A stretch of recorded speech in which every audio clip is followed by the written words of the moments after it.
noise!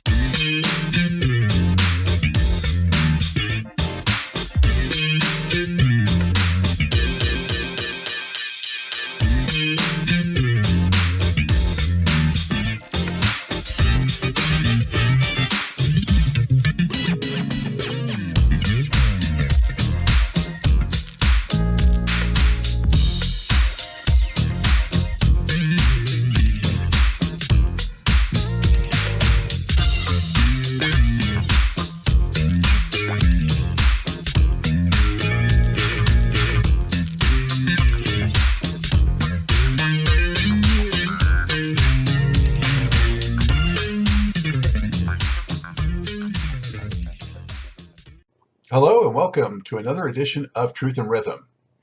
Brought to you by funkandstuff.net, this is the interview show that gets deep in the pocket with contemporary music's foremost masters of the groove. I am your host, Scott Dr. GX Goldfine, musicologist, creative arts journalist, and multimedia pro. Whether you're watching the video version of this show or the audio-only podcast version, I thank you so much for your continued interest and support in this show. If you enjoy this programming, there are several ways to help support Truth and Rhythm, as well as contribute to further enhancements and expansion, plus get some sweet perks and rewards in the process. First, subscribe to the Funk and Stuff channel on YouTube, which is where Truth and Rhythm lives, and be an advocate by spreading the word among fellow funk, jazz, and R&B music lovers. Second, join Truth and Rhythm's new membership program through Patreon, which features 3 tiers for truth believers, truth seekers, and truth crusaders. You can also submit a direct donation to the cause anytime at funkandstuff.net. At that site, which is loaded with awesome content, you can also purchase the book Everything's on the One, The First Guide of Funk. Shop for official Truth and Rhythm and Funk and Stuff merchandise, and use the Amazon links for all of your online purchases, which allocates a percentage to this show. Sponsorship opportunities are available as well. Contact me directly at scottg@funkandstuff.net. For those of you who go the extra step in supporting the show, you have my heartfelt gratitude for allowing us to continue to shine the light on those special artists whose quest is to find truth in rhythm. I'm delighted to welcome to the Truth and Rhythm Mothership audio engineer and producer Gary Platt. Beginning in the late 1970s at Cincinnati's Fifth Floor Recording Studios, he worked with some of funk's top artists, including Bootsy Collins, the Ohio Players, Ginny Morrison, Midnight Star, Data and Son, and Slave.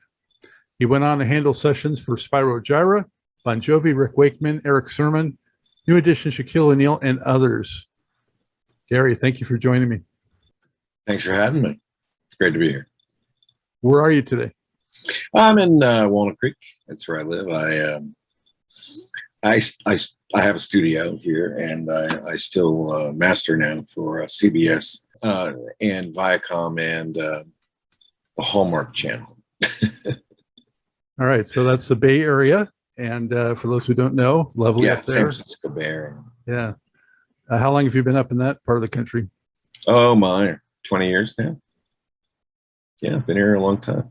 Actually, it's been longer than that, as I think about it. Yeah, I love that area. It's been a while since I've gotten up there. I'm from Los Angeles originally, so California is my stomping grounds. So glad you could join the show. Been looking forward to talking about some of your studio experiences, so thank you. Sure. Gary, how were you first drawn to music and engineering? How'd you fall into that, or was it a academic trail that you had? How did you get there? Well, actually, ever since I was a little kid, I was into recordings. The first thing that I remember, and I have a picture, it was very strange, my dad watching a record go around. And it just blew my mind, wow.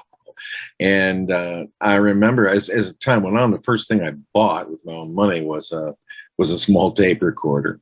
And I always was just fascinated by tape machines and the fact that you could take Scotch tape and rust from your toilet and make music on it. So that's where I came from. And then I had a band of like a 12-piece horn band when I was in high school. And then I went to college for music and trombone. And And when I was there, I walked in the first day and I said, "Hey, I want to be a recording engineer at the School of Music," and they just about fell on their knees. They were looking for somebody apparently who would do this. So I was able to do that. I did that for four years while I was at Ohio U. And during that time, it just spent a lot of time really thinking about it and doing it. And finally, when I got out of that, I wound up in a little place called Appalachia Sound, and that's in Chillicothe, Ohio. I worked there for $75 a week. I was there to do jingles, produce jingles. Anyway, I wasn't that great at jingle writing, to be honest. And I wound up being the head chief engineer at that little studio. And oddly, that little studio, we had somebody come there to record, and they recorded, and then their manager had money from something, and he wanted to he thought starting a school would be a great idea. So myself, Joe Waters, and oh man, I forgot his name, sorry. He's gonna hate me for that. John Bishop, that was his name. We got together and we started something called the Recording Workshop. And the Recording Workshop is still in existence today, and it's doing great, I guess. But that's where I got my first school experience and my first real multi-track recording experience.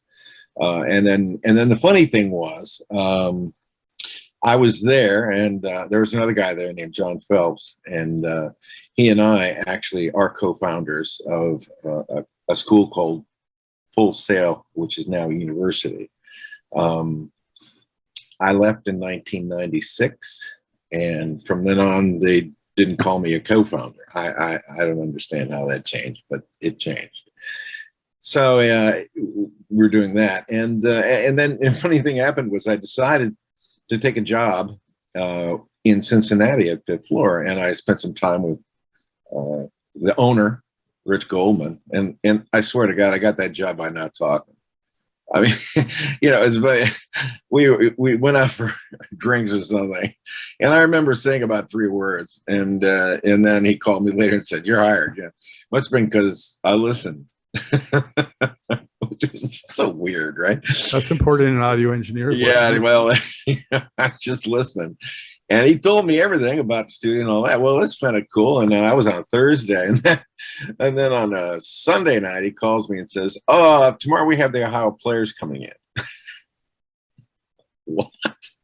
Okay, great. So next thing what year was that about? Oh, it must have been 1978, somewhere in there. And so I said, "Okay, let's go." And the Ohio Players were really my first label act. Now, here's a very strange coincidence. In August of this year, 20, there's a big thing called the Gospel Superfest, and they put it on in Columbus, Ohio. Now, I haven't seen the Ohio Players for 30, 40 years. Most of them are dead. But there's a couple guys that live, and they're pretty smart guys.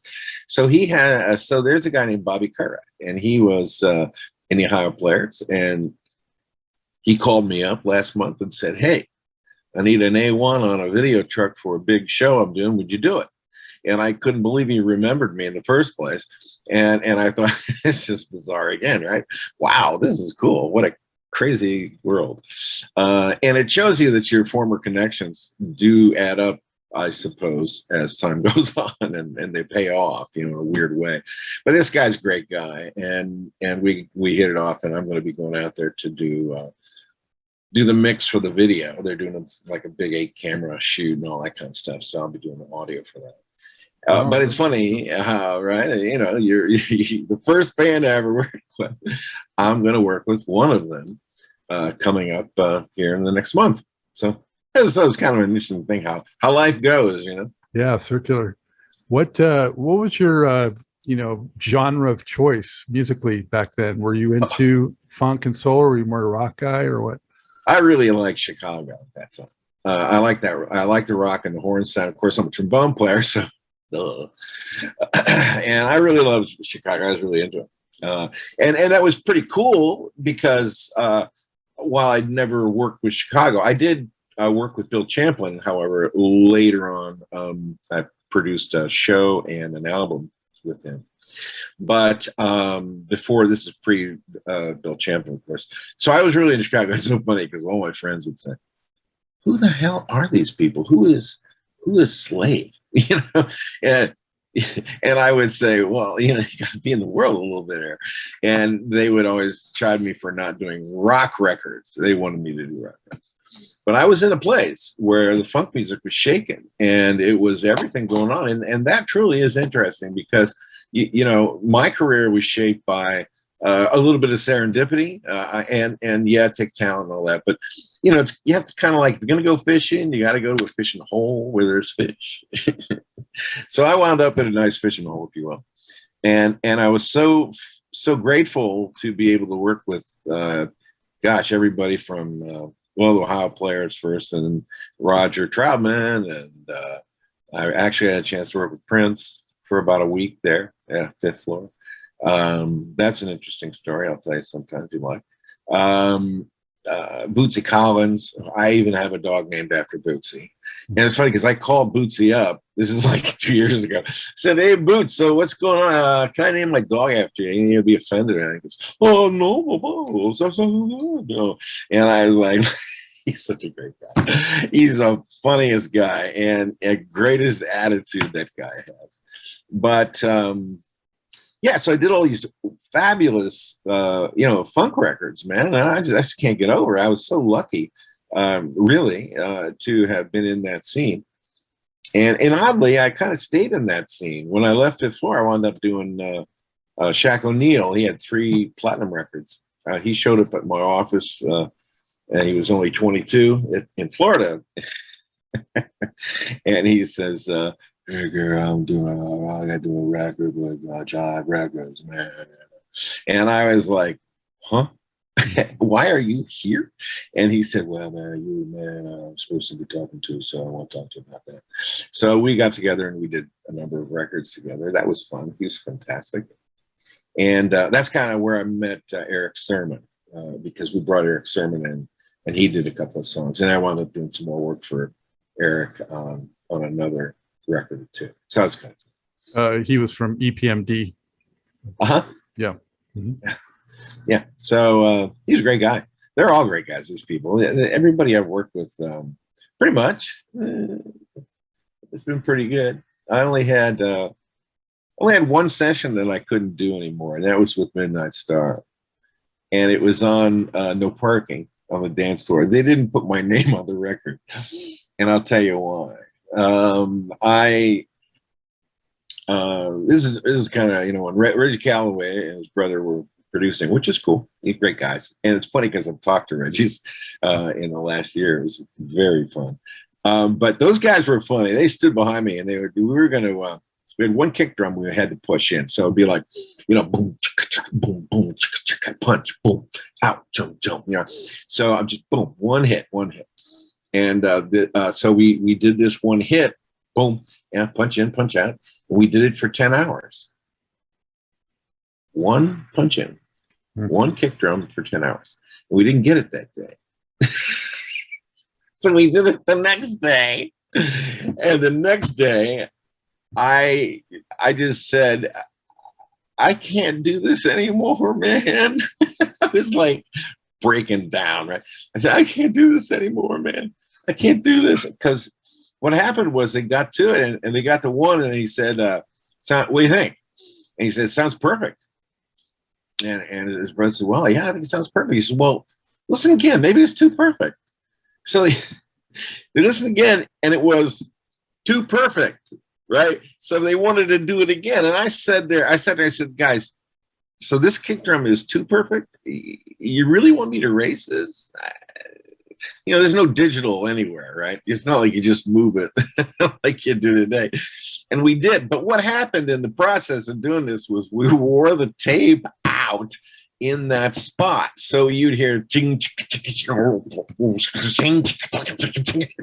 the tape was worn out. Oh my God. So they had to re-record the whole song again. Well, specifically the No Parking on the Dance Floor track? No, not that track. It was a different track.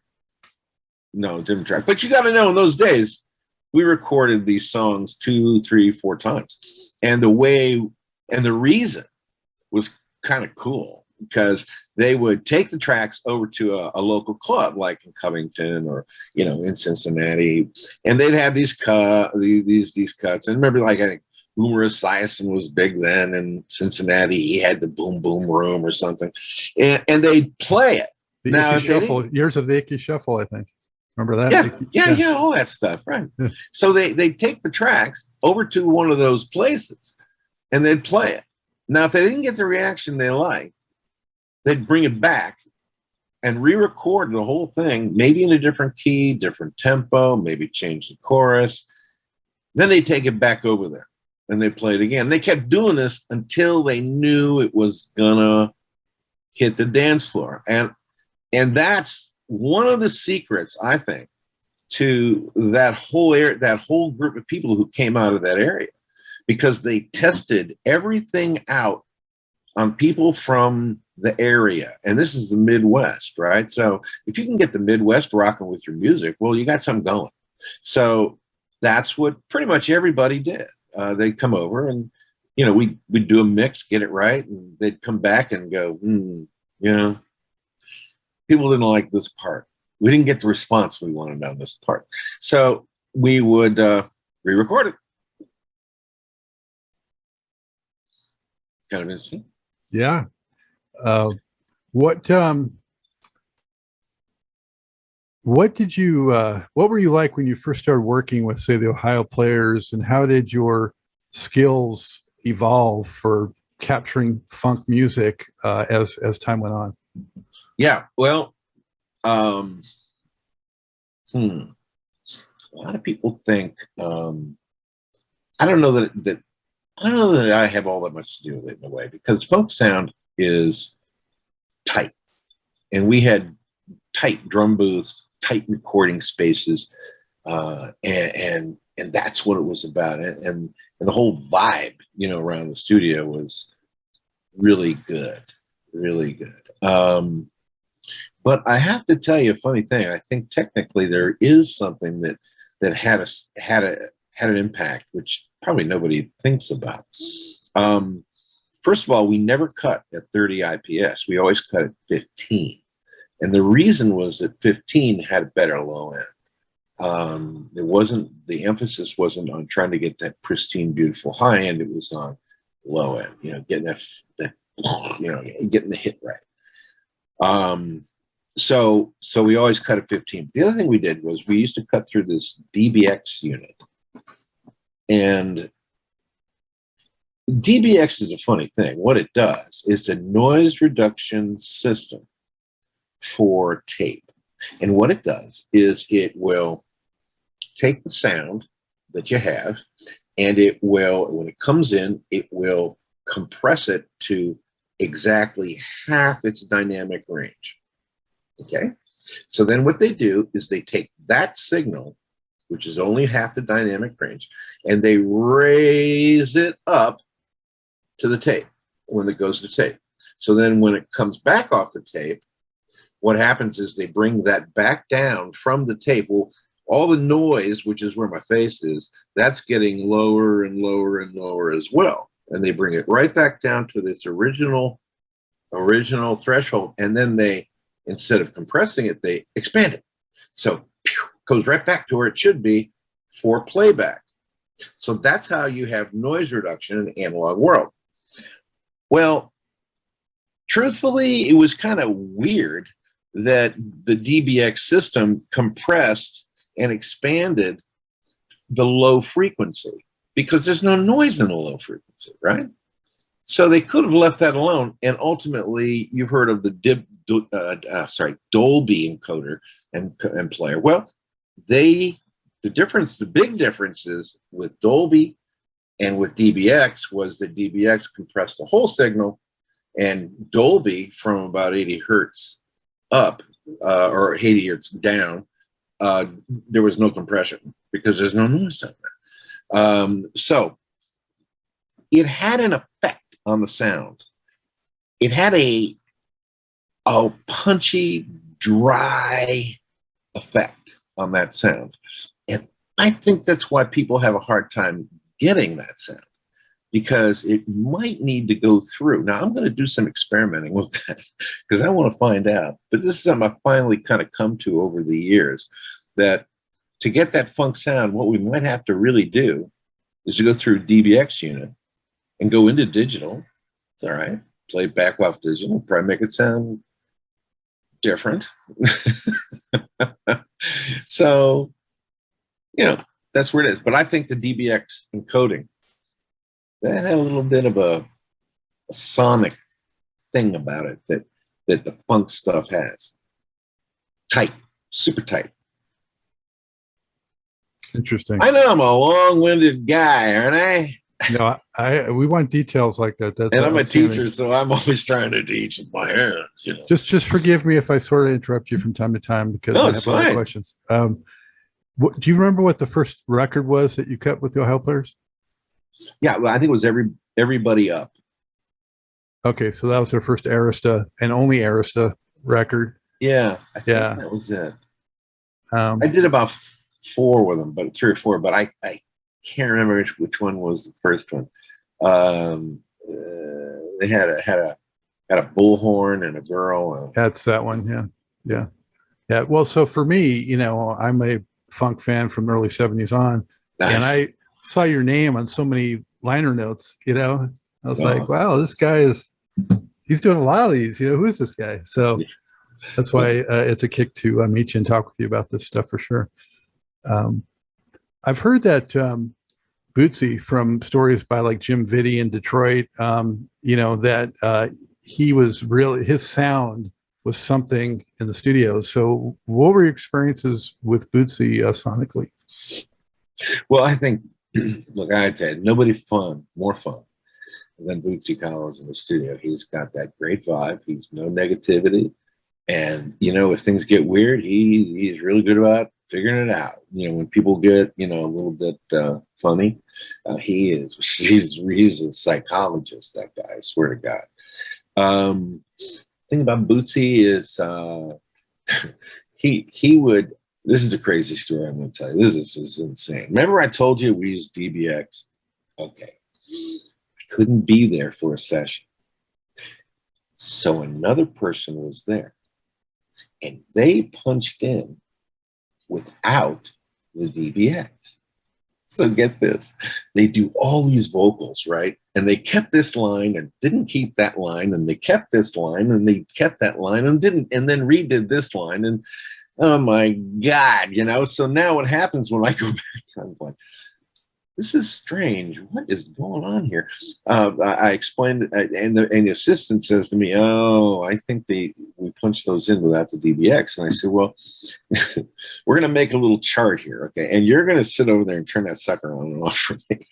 So I had an assistant while we were mixing, turning it on the DBX, turning off the DBX, turning on the DBX, off the DBX, so that it sounded okay.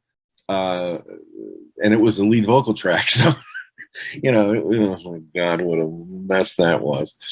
But Boots liked to add a lot of stuff. I felt at times maybe he was going overboard, but how do you criticize somebody like that who's so prolific and so successful? Obviously, he knows something that I don't always know. But he was a great guy, and he liked to use every single track. Yeah, and lots of effects, right? Yeah, I mean, if he could punch in between the snare drums, I'm thinking he would. But it's all good fun. The One Giveth was the first record you worked on with him? Is that? I don't know. Can't remember that necessarily, but it might have been. The thing about Bootsy's bass that people, I don't think anybody's really prepared for is he's got like 6 outputs. So, or more. There may be more. There may be 7. I mean, he may or 8, because you think about it, he's got 4 strings at least, if not 6. So that's outputs. He had an output on every string. And he would have an effects output and a regular output. that was the mix of all of them together. So it's kind of cool. I mean, in a mix, you could actually, if you put them all separate tracks, which you can't do, because in 24 track, there's just not enough tracks, you know. Now you could today, but if you put all 6 of those out there and panned them across a little bit, it might be kind of interesting, right? But we actually just mixed it down to either a stereo track or a mono track. And the whole funk thing was simple. You know, you had the Moog bass, which was always going, and you had the regular bass. And the regular bass was kind of a thing where you had a lot of top, you know, a lot of top around 3K, 2K, you know, boink, you know. And then you'd have kind of a spot that was not as loud, and that would be where the Moog fit, you know, your Moog bass fit. So what I always did was carve out a little spot and then put the low end of the bass in, so that when you hit it with boom, you know, you could really feel it and get it. But the Moog always fit in that mid bass area, maybe low end and mid bass sort of area, and that really worked well. I mean, every song is different, but you know, some songs are driven by the bass, some are driven by the kick drum. A lot of the funk stuff is driven by the low end, the bass, you know, and the Moog and the bass. Not so much kick drum. Do you have Today it's a lot of kick drum.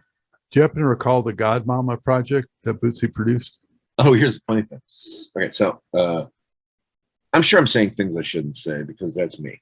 Okay, I'll just tell you whatever I think. Well, this is called Truth and Rhythm for a reason. Yeah, You're supposed to speak your truth. So sure. Well, this is 25 years later, so or more. 25 years. That's just probably 40.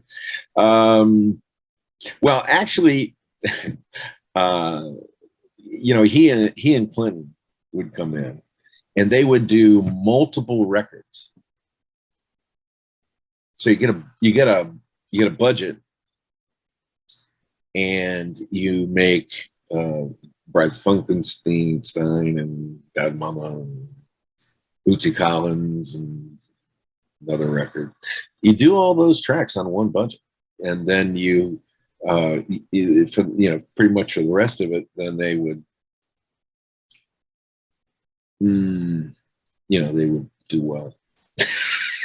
that sounds like economically smart. Yeah, they got their advances, you know, and they wouldn't necessarily have to spend it on too much on the stuff. So we would have like a lot of tracks. I mean, and really it was because they had so much material. It was crazy. And they would be like, okay, we're gonna lay this track down. Okay, gonna lay this other track down. Did a lot of tracks, you know, to 24, and then they'd have a lot of reels, and we would take those reels and they would use some tracks for this project and some tracks for another project, and you know, that really worked well because you got everybody there, and so you might as well get it done, you know, and that's how they did a number of those things. I thought it was really cool. I was like, it's pretty good. Yeah, it's smart. Even if a little, you know, but hey, welcome to know, the whole world. Yeah, you know, got to be resourceful. Everybody wants to be a drug dealer so they can be Jay-Z. What was your impression of George Clinton? George Clinton's a great guy. He's a very nice guy. I didn't work a tremendous amount of time with him. I worked with him a little bit, and he was very kind, very good, very happy. Wow, talented as hell. You know, he was something. Now, the most talented funk guy, I don't know if he was funk, but would be Prince, because Prince was crazy, amazing. Well, what's the Prince story? You got to tell me that. I'm at fifth floor. The guy who owns the place calls me at 3:00 in the morning. He says, "Hey, somebody is down at the studio. This is in February. It was snowing, a big snowstorm. Can you go down there and see what they're doing? You know, I don't get this." Okay, so go down there, and apparently it's Prince's entourage, and the snowstorm had snowed out part of the tour coming up. So Prince wanted to record. He had heard about Fifth Floor. So he showed up with his entourage and his bus and everything. And they wanted to record. So I said, okay. I got there and I set everything up, we had mics and everything. And so I'm getting it going. And finally, it's about 10 o'clock in the morning now. I got everything's ready. It's good. Guy comes, this is you ready? I said, oh, yeah, we're all good. And then I checked the mic and, that's not good. So I checked something and I didn't like it. So I went back out and I plugging this into number 15. I don't know why I remember that. I'm plugging this into 15. Now somebody playing the piano and I'm sitting there right next to the piano, plugging something in, and I get kicked over. That's all I can say. And then bap, and I kind of laughed, and he said, I thought you said it'd be ready. I said, nice to meet you too. And I said, don't worry, man, it's all good. And I plugged in, I said, it's all you got to do. We're good. So that's how I got started off with him. And, but he was cool. He was cool. He just did his thing and he was very intense. He was manic because we didn't go home for 5 days. And that's where we wound up. And I don't have credit on this album, is the Glamorous Life. We did Glamorous Life there. Sheila E was there or no? Sheila, oh yeah, she was there. She came, she showed up. This is right at the time when nobody is going to remember this, but there were the bouncers who beat up somebody at a club, and those guys were there. I recognized them from the picture in the papers. And then she showed up. She was in a big mink thing, in a big mink coat, and it was beautiful. She was looking great. And anyway, the most exciting thing that I so wish, we had video that was surreptitious because I would love to have had a video of this point in the session where Prince sits down on the drums and Sheila E is on her percussion. And they just jammed, just jammed. And it was super good. It was so exciting. And I don't know, it might have wound up on something because, he has so much material. And he did another thing that was really cool. It's somewhere in the vault, I'm sure. He took a Tascam. He'd just gotten a Tascam 4-track, a cassette. So he took the cassette of the information and he built the song around it. So the song was running and he'd insert these little parts, the Tascam 2904. And the music would roll and it was now push play. It was so creative and so much fun. I never heard it anywhere else. I mean, we did there was a lot of material recorded there, but the only one that I know of that was really of any note was the Glamorous Life track, and having her come up and do the rest of it. So that was like 1983? Yep, 84, 83, somewhere in there. The guy wrote a book, Dwayne Caldwell. Yeah. Yeah, and it's that story's in there. It's kind of funny. Yeah, Dwayne, he's been on the show. Great guy. Of all the characters that you crossed paths with, would you say that Prince was, where was he musically compared to like some of these other people that you dealt with? Oh, I don't know. Up there in Space Lab somewhere. I mean, everybody else is on Earth and he's on Space Lab. That's how much difference it is. The guy's a genius. I never met anybody. Well, there's only one other guy I'll mention. He's not a funk guy, but that's Adrian Belew. He's got the same kind of talent, man. That guy can do anything. But Prince was amazing. I was amazed. That's all. I have a music degree, for heaven's sake. I get it. I know what he's doing. And did he cut much vocally or just instrumental stuff? 99% was instrumental, with the exception of some of the stuff I think that Sheila did. I had to go home at some point and sleep. So there may be some other things. But, when he's working and he's in a manic mode, I just, roll. Yeah. Yeah. It's kind of like everybody who's a musician. I used to have a guy who would come in in the beginning of the session. He would just be like, God, you're the greatest guy on earth, He'd tell me how much he loved me. And just then pump you up or what? Well, no, he'd like have a rock of cocaine. Like not like Coke where you cut it, you know, it's been cut. He's a rock. You know, when he puts it down, he do that. Were substances involved in most of these sessions, or just? I think it was a common thing in all, let's just say all recording sessions. Otherwise, you wouldn't have a mirror at the end of the console. I swear to God, every console in LA, in New York for that matter, you'd have a little mirror at the end of the console, and that's where the Coke was done. Now at Fifth Floor, we had a panel that was in the DVX rack, and you know, you'd look at that panel, you'd see all these little space marks on it.